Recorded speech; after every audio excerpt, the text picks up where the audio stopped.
I gotta cross the street.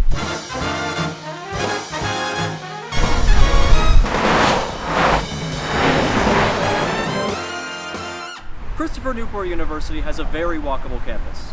However, this puts a bit of a damper on things. This is Warwick Boulevard, also known as US Route 60. This highway turned city street is a significant barrier for walkability around campus. For 3rd and 4th year students like myself, we have to cross this road to get from our dorms to class. Before we talk about everything that's going wrong here, let's focus on what it's doing right. Right here, we have a signalized pedestrian crossing. On roads like these, you can't take something like that for granted, so I'm glad it's here. Having a crosswalk like this between the intersections to my left and right has a few benefits. First, it breaks up the distance a pedestrian would have to walk on the sidewalk before they can cross the street, encouraging more walking in the first place. Second, making it a signalized crossing means that you'll rarely find a car that won't yield to pedestrians that are crossing the road. Not only that, but the crosswalk itself is made out of a different material than the road, so you feel it when you're driving over. It makes drivers just that much more aware of what's going on around them. You see this button right here you push to cross the street? Wait! It talks to you.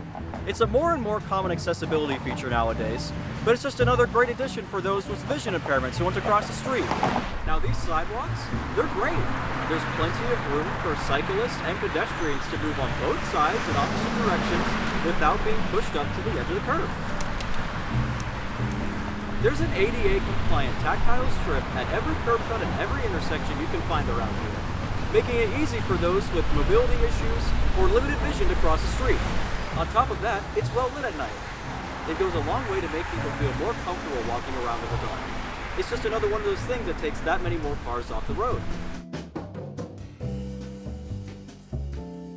Notice how it's really loud around me? That's because I'm surrounded by 6 lanes of car traffic right now. I don't care who you are, but for a place like this, 6 lanes is just too many. And these lanes, they're highway width. The speed limit might say 35, but you could easily go double that with how wide the lanes are.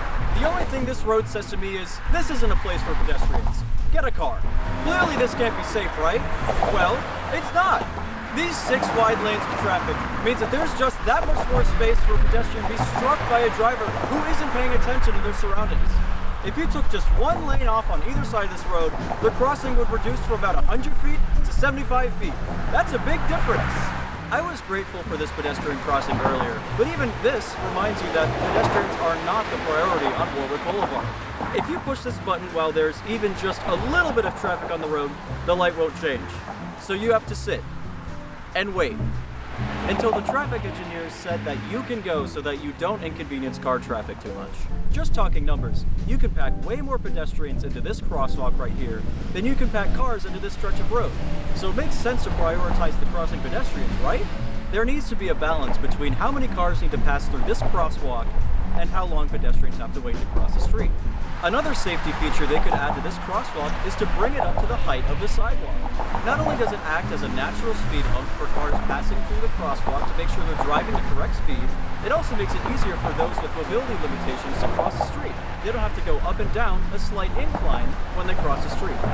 Additionally, with how tall cars are getting nowadays, it makes it easier for them to see pedestrians who are crossing the street. The reality is, the planners got a decent amount of things right with this stretch of road, but it's important not to get all doom and gloom when you see everything that could be fixed, because there's a reality where all of this could change.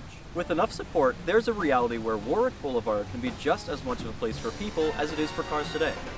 This is just the beginning of a mini-series I'm calling Living CNU, where I go through the good, bad, and what could be improved of things around the urban environment around Christopher Newport University. Let me know your thoughts in the comments, and I'll see you in the next one.